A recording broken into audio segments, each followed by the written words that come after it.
పశ్చిమ బంగాల్లోని బరియపూర్లో 11 ఏళ్ల చిన్నారిపై అత్యాచారం హత్యకు పాల్పడ్డ ప్రధాన నిందితుడు ప్రభాస్ మోండల్ పోలీసుల ఎన్కౌంటర్లో మరణించాడు. నిందితుడి మరణ వార్త విన్న అతడి తల్లి ఏమాత్రం బాధపడలేదు. సొంత కుమారుడైనా సరే చేసిన పాపానికి తగిన శిక్ష పడిందని హర్షం వ్యక్తం చేసింది. అంతేకాకుండా తన కుమారుడి శవం వద్దని పోలీసులకు తేల్చి చెప్పింది. పశ్చిమ బెంగాల్లో సంచలనం సృష్టించిన 11 ఏళ్ల బాలిక అత్యాచారం హత్య కేసులో ప్రధాన నిందితుడు ప్రభాస్ మోండల్ ఎన్కౌంటర్లో మృతి చెందాడు.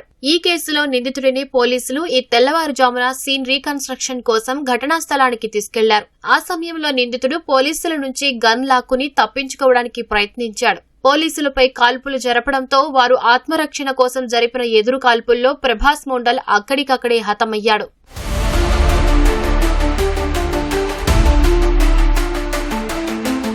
కుమారుడు ఎన్కౌంటర్లో చనిపోయాడన్న వార్త తెలిసినా నిందితుడి తల్లి సంధ్యా మోండల్ ఏమాత్రం బాధపడలేదు. తన కొడుకు శవాన్ని చూడటానికి తాను ఆస్పత్రికి వెళ్లనని తేల్చి చెప్పింది. తమ కుటుంబం నుంచి సైతం ఎవరూ ఆ బాడీని క్లెయిమ్ చేయరని పోలీసులకు తెగేసి చెప్పింది. చిన్నప్పటి నుంచే నిందితుడు చెడు అలవాట్లకు బానిసయ్యాడని ఆమె తెలిపింది. తాను చెప్పిన మాట ఎప్పుడూ వినలేదని, తప్పు చేస్తే శిక్షించాల్సిందేనని స్పష్టం చేసింది. నిందితుడు అరెస్ట్ అయినప్పుడే ఈ విషయం చెప్పినట్టు గుర్తు చేసింది. తన కుమారుడు చేసిన దానికి తగిన శాస్తి జరిగిందని ఆ తల్లి పేర్కొంది. నిందితుడి భార్య చంపా మోండల్ సైతం అతడి మరణంపై ఏమాత్రం విచారం వ్యక్తం చేయలేదు. పెళ్లైనప్పటి నుంచి అతని ప్రవర్తన చూస్తున్నారని, ఎన్నో హింసలు భరించారని గుర్తు చేసుకుంది. ఈ కేసులో అతని పేరు బయటకు వచ్చినప్పుడు అతను ఇలాంటి దారుణానికి పాల్పడగలడని తనకు అనిపించిందని పేర్కొంది.